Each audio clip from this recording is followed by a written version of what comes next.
کل صاحب جیسے آپ نے ابھی حضور کے ارشادات جو ہیں وہ بھی پڑھ کر سنائے، مزید بات کی صرف وضاحت کے لیے میں یہ آپ سے پوچھنا چاہتا ہوں کہ عام طور پر ہم دیکھتے ہیں کہ جب بیٹی کو جہیز دیا جاتا ہے تو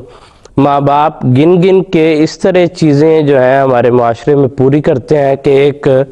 چھری یا کانٹے سے لے کر جو اس کا پورا فرنیچر اور جو باقی سامان ہے گھر کا وہ پورا دیا جاتا ہے کہ نئے سرے سے صفر سے شروع کر کے ایک جگہ جا کے گھر بسایا جا سکتا ہے۔ کیا اسلامی نقطہ نظر سے یہ عورت کی یا اس کے والدین کی ذمہ داری ہے کہ وہ ایک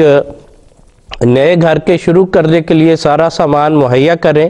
یا یہ مرد کا فرض ہے کہ وہ ایک گھر اگر نیا بنانا چاہتا ہے تو اس کی ہر چیز وہ مہیا کرے؟ باتوں میں فرق ہے۔ گھر کی ضروریات مہیا کرنا، گھر کے لیے سامان مہیا کرنا، یہ خاوند کی ذمہ داری ہے عذر شریعت۔ لیکن اگر شادی کے موقع پر دلہن کے والدین اسے سامان دیتے ہیں تو اس پہ ہم کوئی پابندی عائد نہیں کر سکتے کہ تم نے اپنی بیٹی کو فلاں چیز کیوں دی اور فلاں چیز کیوں نہیں دی،